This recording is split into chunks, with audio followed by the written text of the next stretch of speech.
Chapter 16, Part 2 of Ramayana's Kishkinda Kanda, the southbound Vanaras. Apada Mahartaram Dataram Sarvasampadam Lokabhiramam Shriramam Bhuyo Bhuyo Namamyam. They began their search again, and the place they searched was a hill by name Rajata. It was silvery in color, and hence the name. They went to the very top of it and were not able to find any hiding place where Sita could have been concealed. They gave up the search in the mountain and returned to India. They reached the southwestern peak of the mountain.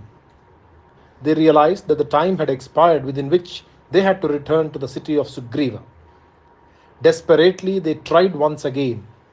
Some of them went once again into the caves and made one last attempt. But it was all in vain. They had become exhausted.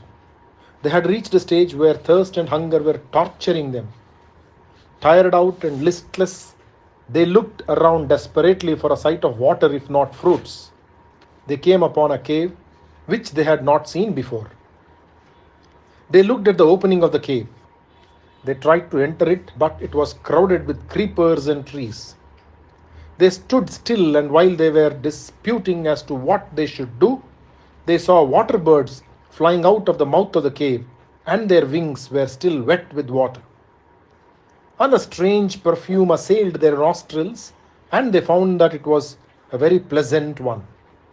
But to their chagrin, they were not able to enter the cave. Hunger made them desperate, and Hanuman said, "We are tired and our search has been vain. This cave seems to have some water, since the birds are coming out of it, and they have drunk deep of water somewhere. These trees look luxuriant too, and we will somehow penetrate into the cave." They decided to make an attempt to enter the cave, which was called Riksha Bila. It was extremely dark inside, and their eyes could see nothing.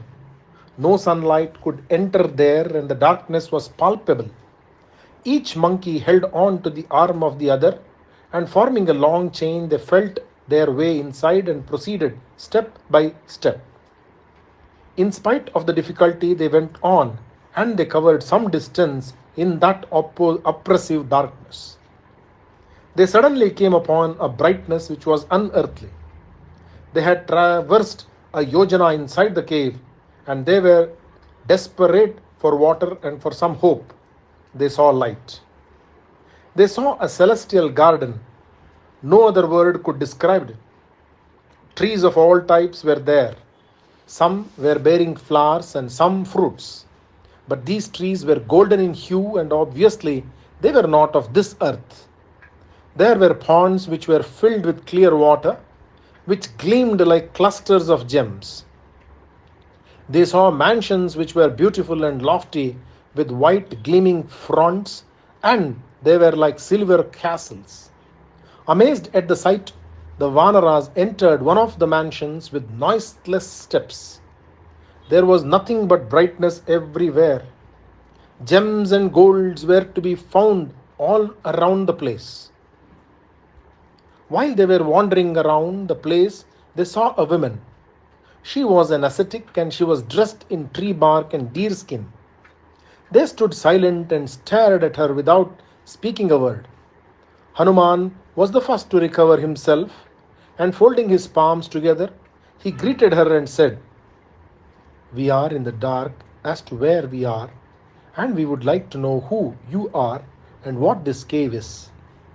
We were oppressed with hunger and thirst, and we saw the water birds emerging out of the mouth of the cave.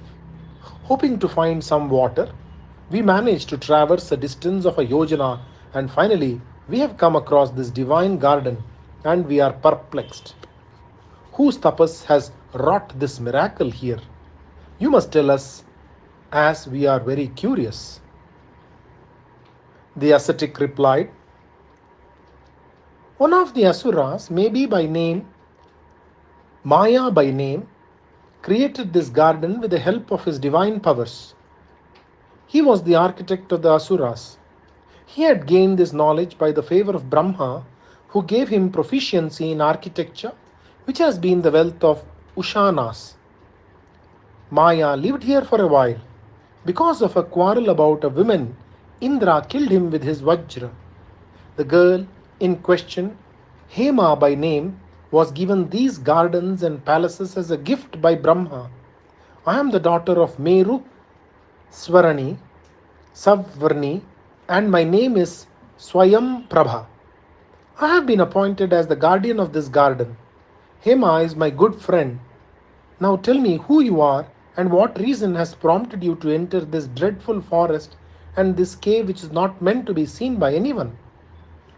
I will entertain you all lavishly with fruits and wine. Tell me who you are. Angada led them all to where she indicated. They ate the divine fruits and their fatigue vanished. She plied them with water and wine and said, "Now that you have refreshed yourselves, you must tell me about yourselves." Again, Hanuman took it upon himself to tell her everything about Rama and his misfortunes. He told her about the task which had been assigned to them, and he concluded, "We have been entertained royally by you, and if we can in any manner repay your hospitality, please tell us, and we will try to do it." She refused with a gracious smile, and Hanuman asked her, "We have to go back to pursue our search for Sita. Please tell us how we can get out of this cave." Swayam Prabha pondered for a while and said, "It is not usually possible for anyone to leave this cave once he has entered it. But with the power of my yoga, I will take you back to the world outside. You will have to close your eyes, and you should not open them till I allow you to do so." They all closed their eyes with their hands, and in a moment they found themselves outside the cave. Swayam Prabha said, "There is the sea which is wide and fearful, and on this side is the mountain. Take what course you will, and I wish you well." She bade farewell to them and returned to her cave. Jai Shri Ram. ಶೋಭಕೃತ್ ಸಂವತ್ಸರದ ಶುಭಾಶಯಗಳು. ಶ್ರೀರಾಮ ರಾಮ ರಾಮೇತಿ ರಮೇ ರಾಮೇ ಮನೋರಮೇ ಸಹಸ್ರನಾಮ ತತ್ತುಲ್ಯಂ ರಾಮನಾಮ ವರಾನನೇ. ಓಂ ಶ್ರೀ ಕೃಷ್ಣಾರ್ಪಣಮಸ್ತು. ಓಂ ಶ್ರೀರಾಮಾರ್ಪಣಮಸ್ತು. Chapter 17 of Ramayana's Kishkinda Kanda, the despair of the Vanaras. Apad Mahartaram Dataram Sarvasampadam Lokabhiramam Shriramam Bhuyo Bhuyo Namamyaham. Angada and his followers found themselves on the shore of a sea. Swayam Prabha had called it the Mahodadi. They stood on the shore and watched the fearful waves as they dashed against the sandy shore. The limitless sea, which was the abode of Varuna, was so frightening, and at the same time there was a majestic beauty about it, and the monkeys stood for a long time watching the waves and listening to the roar of the sea. They were greatly dejected. The month had passed, and they had spent a long time in the cave of Swayam Prabha without being aware of the world outside. They sat around and thought about the bleak future that awaited them. The trees around indicated that Vasanta would soon be on its way, and they trembled at the thought of Sugriva and his wrath. They had achieved nothing, and they had not been able to return to Kishkinda either. Angada presided over the council, and he said, "As you all know, we have been sent on this quest by the king. We have neither succeeded in our mission, nor have we been able to confine ourselves to the time allotted to us. What are we to do now? You are all the trusted administrators to the king. You are greatly respected by him. It is a pity that I am not able to find a method by which we can circumvent fate. Each one of you is a hero, and you have all been chosen by the king to travel southwards, since he was convinced that Sita is somewhere here. I have been asked to lead you all, and I have failed in my duty.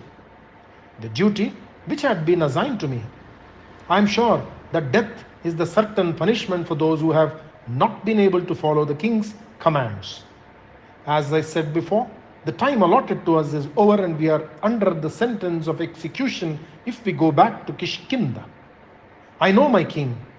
He is of an unforgiving nature, and added to that is the fact that he is the master. He will never forgive us when we go back thus. I feel that there is only one way to end this strange adventure. Let us forget our city and our people, and let us give up our lives by fasting to death. I would rather die here voluntarily than face punishment from Sugriva, the king. Let me tell you something else. I was not crowned Yuvaraja by Sugriva. Rama, the best among men, was the one who insisted on this.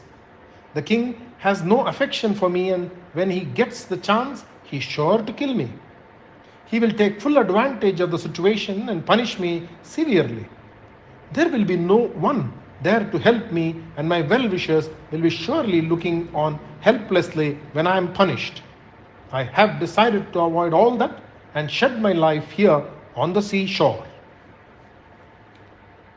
The words spoken by the son of Vali melted the hearts of the Vanaras, and they said, "We see that you are speaking wisely. As you say, our king is of an unforgiving nature, and as for Rama, since he loves his wife to distraction, our return will cause him great disappointment. Our king, trying to please Rama, will certainly execute us. There is no doubt about it. It is unwise for a culprit to be in the presence of his master. We will try once again to find Sita, and if we are successful, we will be forgiven. Else, we will die here with our minds bent on the next world."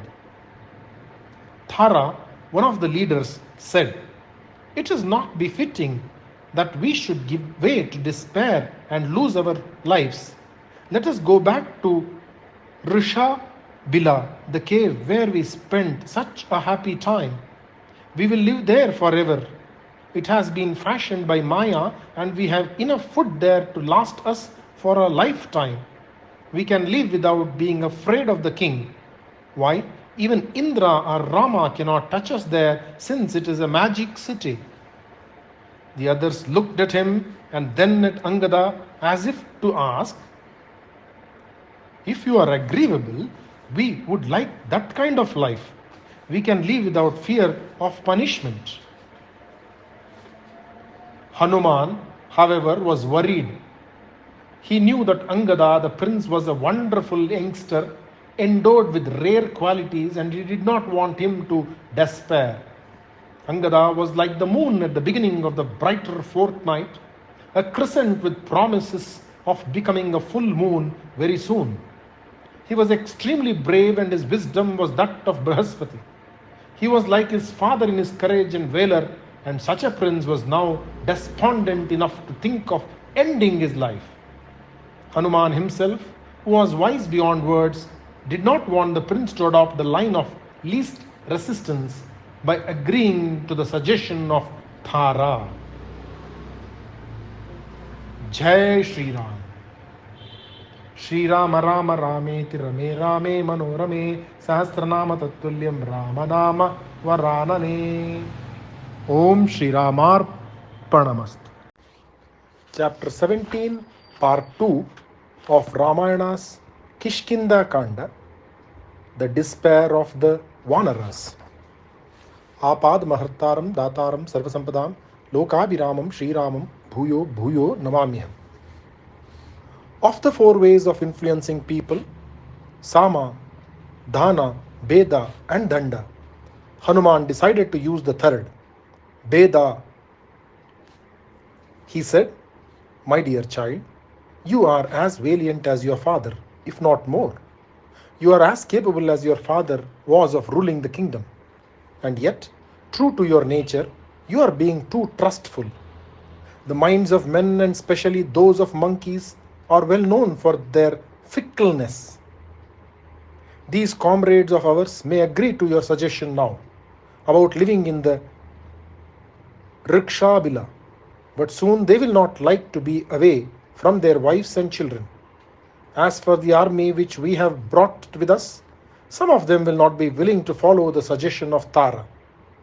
And again, some of us are old faithful servants of Sugriva, and nothing can make us disloyal to him. I wish to remind you, Prince, that a weak opponent should never try to fight with an enemy who is stronger than himself. Do not listen to the words of Tara.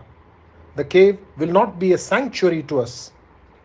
With a single arrow, Lakshmana can destroy us along with the magic city. We were told by the ascetic that Indra's Vajra was used to destroy the owner of the cave. When Indra could do it, our Lakshmana will surely find it child's play to pulverize it. There is no doubt about it. When that situation arises, all the monkeys will abandon you and run for their lives. You will be more lonely than a sprig tossed in the wind. Lakshmana will spare you out of kindness as far as your life is concerned, but I am sure he will not leave you alone. If, however, you return to Kishkinda, we will all go to the king and pray for your life. We will beseech him to be merciful to you. He will be compassionate and he will crown you as king after him. You have not understood the true nature of our king. He is very righteous. He is affectionate and he is firm in his decisions and actions. He is a good man and he will never wish you ill. He is extremely fond of your mother and he will never hurt you. And again, he has no children and he has willingly agreed to make you the Gururaja. Come, let us go back to the city. Angada was listening to the words of Hanuman and somehow they failed to convince him. Hanuman is devoted to my uncle and so he speaks thus and he expects me to believe him, thought Angada to himself and said, I do not agree with you. I do not credit him with all the noble qualities which you have enumerated. He is a very ordinary, fickle-minded monkey and he is selfish. He is not pure in mind and he is not compassionate. He is not straight, nor is he manly or courageous. Consider how he has made his brother's wife to listen to his forcible words and has made her agree to be his wife. Early in his life, he has betrayed his brother by closing up the opening of the cave inside which my father was fighting with his enemy. Can you call such a man righteous? Take, for instance, the search he has organized. It is known to all of us how he forgot everything about Rama and the debt he owed to Rama. In the presence of fire, he had taken a solemn oath that he would do everything he could for Rama. And what did he do? As soon as he got the kingdom, the king was lost in the pleasure of the harem and he forgot all about the promise he had given to Rama.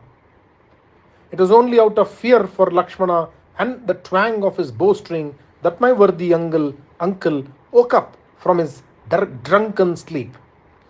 He rushes to Rama and out of sheer terror, lest he should also be treated as his brother was, he sent us all in search of Sita.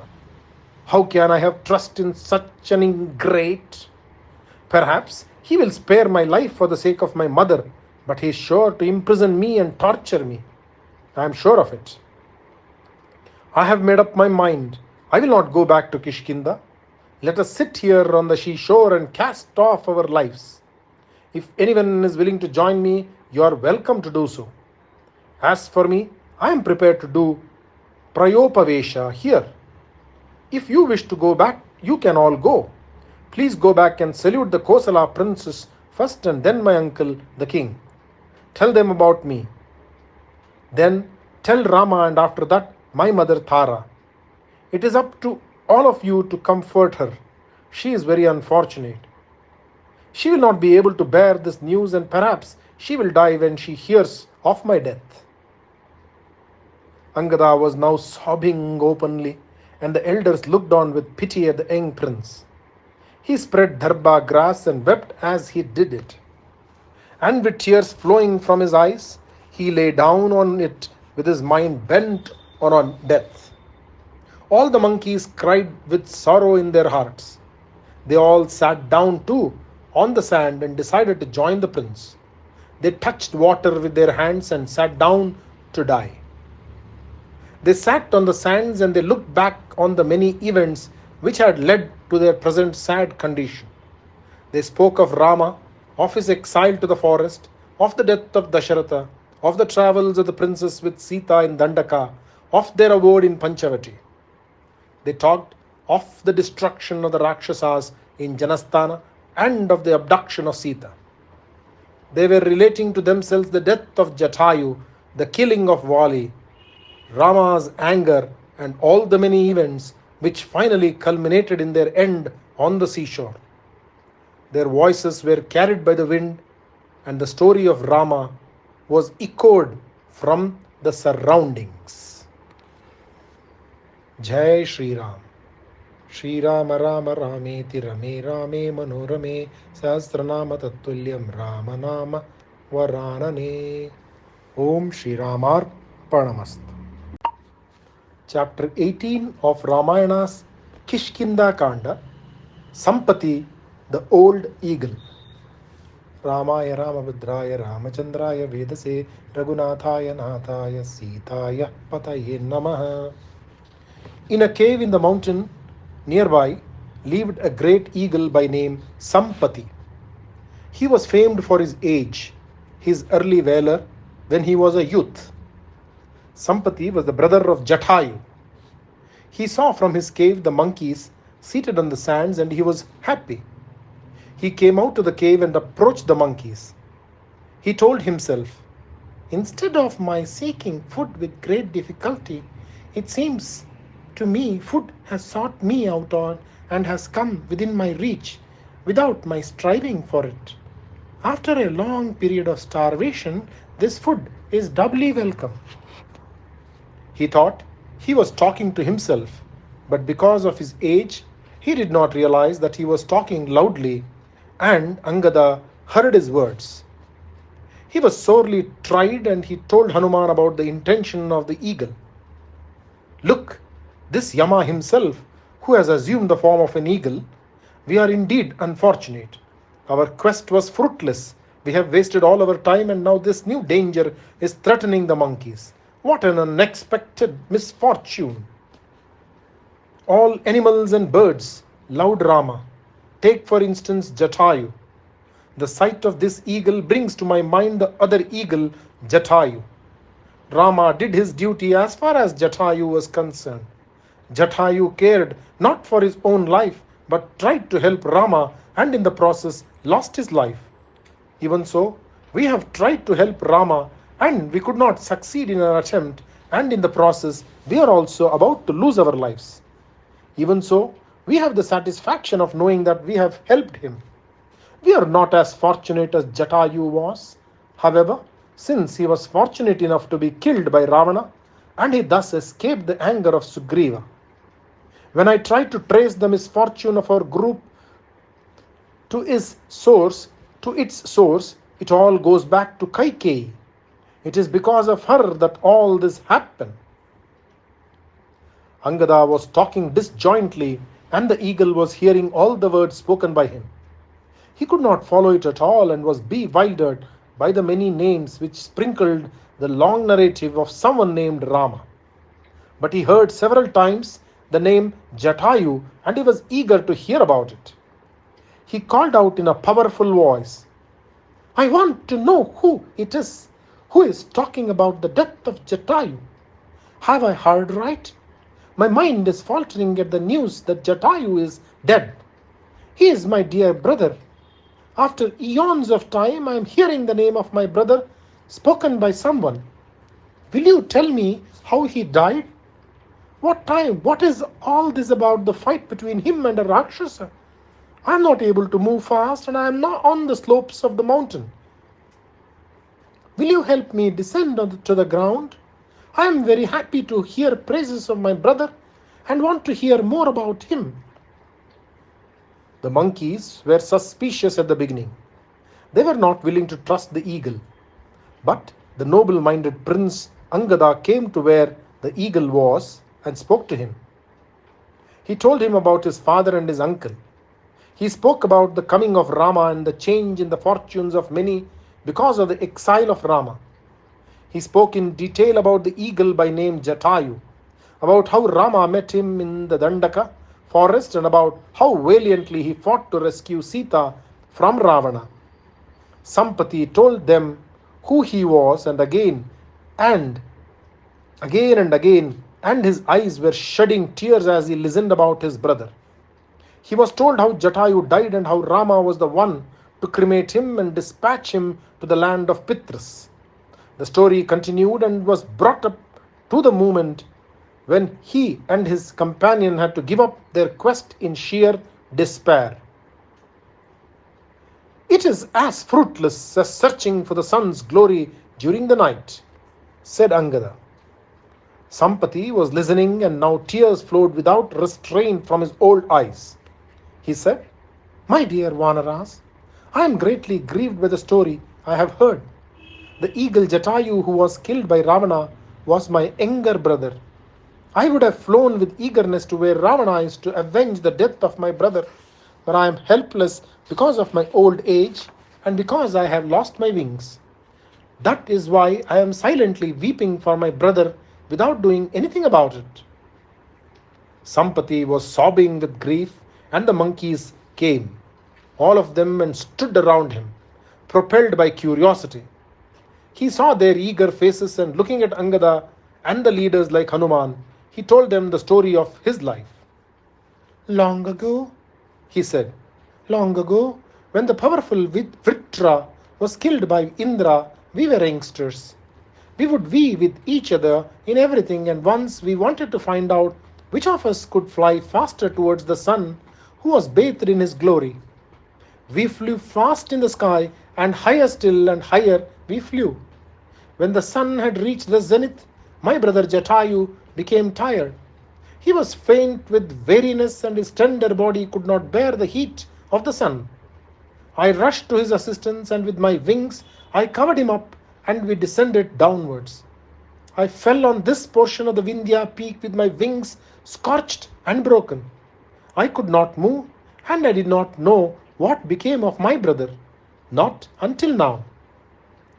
His sorrow broke out anew, and the monkeys stood with their eyes shining with some sympathy. Angada said, "Revered sir, from the way you speak, it seems to me you may know where Ravana dwells. You said, 'I would have flown with eagerness where Ravana is, and I would have avenged the death of my brother.'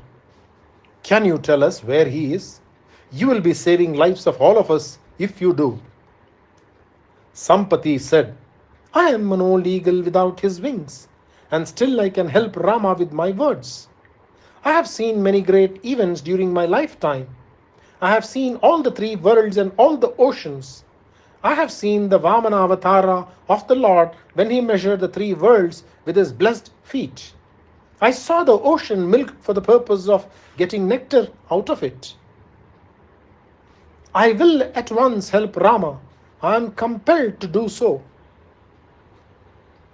Listen to me very carefully. I saw Sita as she was being carried away by Ravana. The wicked Ravana held her firmly in his arms, and she was trying to wriggle out of his grasp. Her limbs were waving about frantically in her attempts to escape from him. Her jewels were falling on the ground, and all the time she was calling out, 'Rama, Rama, Lakshmana.' Her yellow silk which draped her seemed to me like a flash of lightning against a dark cloud. Since you talk about Rama, and since she spoke the same name, I am certain that it was Sita whom I saw. I will tell you where Ravana dwells. I know it." Jai Shri Ram. Shri Rama Rama Rameti Rame Rame Manorame Sahasranama Tattulyam Ramanama Varanane. Om Shri Ramarpanamast. Chapter 18, Part 2 of Ramayana's Kishkindha Kanda. Sampati, the Old Eagle. Ramaya Ramabhadraya Ramachandraya Vedase Raghunataya Nathaya Sitaya Pataye Namaha. A look of astonishment and a sudden flash of hope could be seen in the eyes of each and every one of the monkeys who stood around Sampati. Sampati continued, Ravana, the brother of Kubera and the son of Vishravas, rules the city by name Lanka. It is exactly 100 yojanas from here, and it is an island. It has the sea surrounding it on all sides. It was built for Ravana by Vishwakarma. It is a beautiful city. There, in that city, in the Antapura of Ravana, Sita is kept as a prisoner.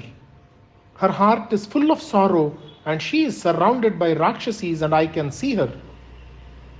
On the southern shore of this sea is Lanka located. If you cross the 100 yojanas, you will land in the city of Lanka. Ravana is there and Sita is his captive in Lanka. I am keen that you should set about your task as early as possible, since I am eager to see the death of my brother avenged. I am an eagle by birth and I am related to Garuda. The eyesight of eagles like me is very keen, and I can see from here cruel Ravana and gentle Sita. We are gifted with eyes which can scan a distance of 100 yojanas, since we are dependent on our eyes for our food. We can see our victims from a distance and pounce on them. Please think up ways of crossing the sea. I assure you that you will be successful in your quest for Sita. Lead me to the waters of the sea.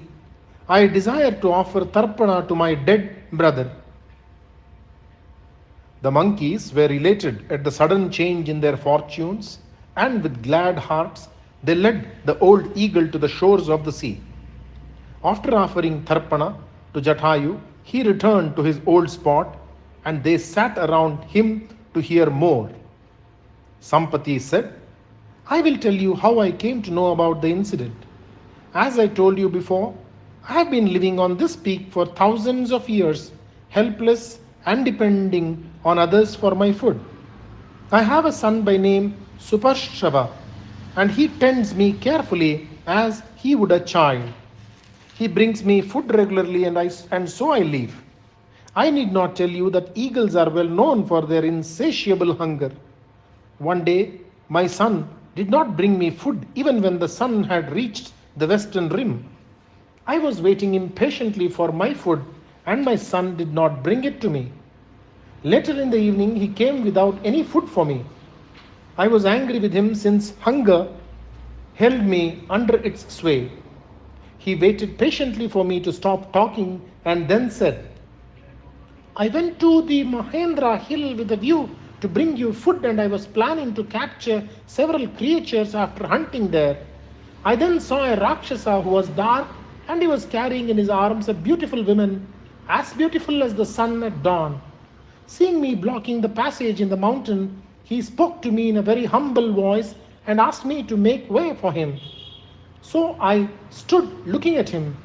He was not my enemy, and I had no quarrel with him. Also, he was polite in his request. So I acceded to his request, and he passed me by and flew into the sky. I was curious as to who he was and who the woman was whom he had evidently captured. I was told by the Siddhas in the sky that he was Ravana. The woman's hair was now unfastened, and desperately she was calling the names Rama and Lakshmana. Her jewels and her silk were slipping down. I was told that she was the daughter of Janaka and the wife of Rama. Ravana was stealing her away from her lord, and he was taking her to Lanka. This was a strange incident which delayed me near the foot at the hill, and it was by then too late to catch anything for you. This was the story related to me by my son Suparshva. If I had been younger, I would have rushed to the rescue of the unfortunate captive of Ravana. I now see that you are here set on helping Rama. All of you seem to be brave and very intelligent, and I do not have to tell you much. Rama, with his brother, is capable of destroying or protecting the three worlds. I will only indicate to you that Ravana is powerful, and it is up to you to find a way of entering the city Lanka and finding Sita. There was a rishi on this mountain, and he was sorry for me. He has told me that I should not think of committing the sin of killing myself. He said, in the distant future, there is the certainty that you will get back your strength and your wings. You will help in the achievement of a great task. He then told me about the coming of Rama and all the many things which you recounted to me. I was told that I would be telling you about the existence of Lanka and the captivity of Sita. I was told that I would sprout my wings and afterwards be my old self. I have been asked to wait for that moment. Even as he was talking, there appeared a miracle. They all saw wings growing out of the old charred body of the eagle. His eyes grew brighter and his voice more firm. Sampati looked at himself and was beside himself with joy. He became the eagle he was before the calamity happened to him. He spoke to them words of encouragement. He said, "Nothing is impossible for those who strive for it. Everything seems to indicate that you will succeed in your mission. I wish you well."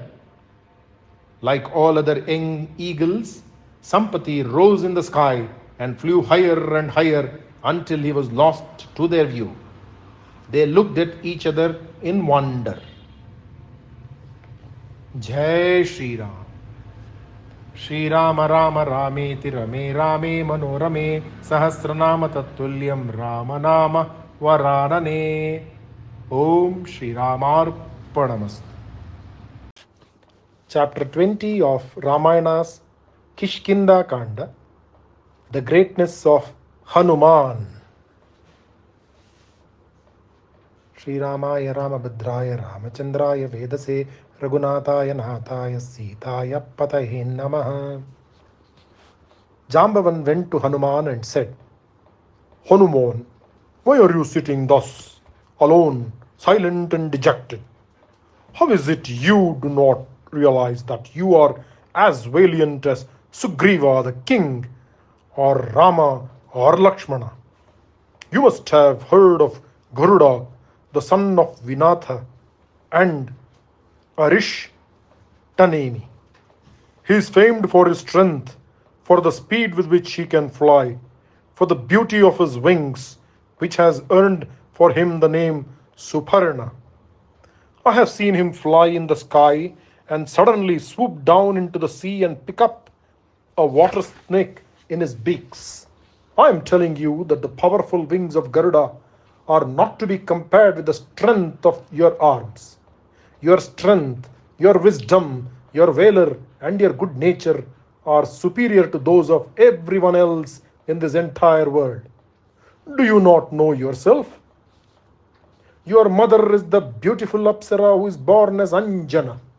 The god of wind saw her and desired her. When she was in his embrace, she was told that she would be the mother of a glorious son. Vayu promised her that her son would be a very good person, extremely valiant and equal to himself in the power to travel or in leaping across any obstacle. That son is you. Once, when you were a child, you saw the sun who had risen newly and you thought it was a glorious fruit. You leaped up and rushed towards the sun. 300 yojanas were crossed and the heat of the sun was strong, and yet you were undaunted. Indra was incensed at your valor, which he mistook for insolence, and he flung the Vajra at you. Your left cheek was slightly hurt by Vajra. That was when you got the name Hanuman. Your father was extremely displeased with the behavior of Indra, and with a desire to punish him, Vayu refused to waft across the three worlds. The worlds were suffering and the gods finally pacified Vayu. Brahma granted you the boon that you will never meet your end by any women. Brahma granted you the boon that you will never meet your end by any weapon. Indra's anger changed to a great affection for you when he saw that his Vajra was powerless against you. He granted the boon that you can summon death to you as and when you desire. You are the son of Vayu and you are just as powerful. Hanuman, We are all on the brink of despair, and it is up to you to save us. You are able to save us from death. You are our only hope. The entire army is waiting for you to display your valor, and please be good enough to shed this weakness and rise up. Come, cross the sea and put life into the sad hearts of all of us. Do not delay. Show us the strength you have and take the leap to Ravana's city. Assume the form the Lord took when he measured the universe with his feet. Do not be indifferent any longer. Help us. Help us. Help us. Jai Shri Ram. Shri Rama Rama Rameti Rame Rame Manorame Sahasranama Tattulyam Ramanama Varanane. Om Shri Ramar Pranamastu. Chapter 20, Part 2 of Ramayana's Kishkinda Kanda, the greatness of Hanuman. Shri Ramaya Ramabhadraya Ramachandraya Vedase Raghunathaya Nathaya Sitaya Pataye Namaha. Hanuman heard the words of Jambavan and he stood up. There was a gleam of pride in his eyes when he thought that he would be able to help, and he grew larger and larger in size, and even as he was growing, his face assumed a benign look. The army looked on, and he had grown to immense proportions. He shook himself like a lion does, and with a deep growl, he prepared himself to cross the sea. The army was thrilled at the sight of Hanuman's gigantic figure standing on the seashore. The praises showered on him by Jambavan had made him extremely happy, and still he kept on growing. He looked like an immense lion roaring in a cave of the mountain. He was glowing like a flame without smoke. He saluted the elders in the group and said, "Vayu, the friend of Agni, is very powerful. He cannot be confined in any manner, and he pervades the universe. I am the son of that great Vayu, and there is no one to equal me in the art of leaping. I am capable of going round the mountain Meru 1,000 times. I can push the world with its mountains and forests into the sea with the strength of my arms. I can accompany the sun in his journey round the world from dawn to sunset. I can crush mountains with my bare hands and turn them to dust. I will travel in the sky, and it will seem as though I am swallowing up the entire sky. I am Garuda and Vayu. I am yet to see one who is capable of following me in my course in the sky except these two. I will see Rama's queen and bring her back with me. I will cross the sea in a matter of moments. I feel that I will see Sita very soon. Like Garuda, I will bring Amrita to the earth after fighting with Indra or even Brahma. I will bring the radiance from the moon and the glow of the sun. I will uproot Lanka and bring Ravana along with it and place him before Rama.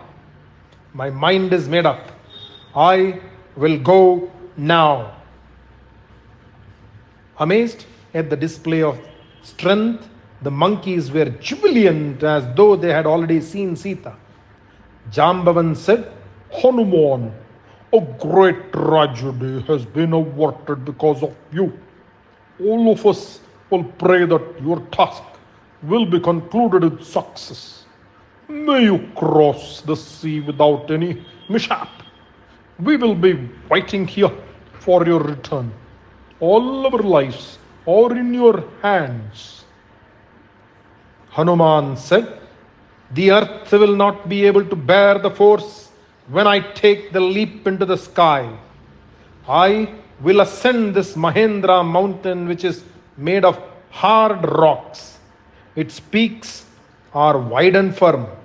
I will begin my journey from there. I have to leap 100 yojanas and only the rocks of this mountain can bear the impact. Hanuman, who was as powerful as Vayu, ascended the mountain.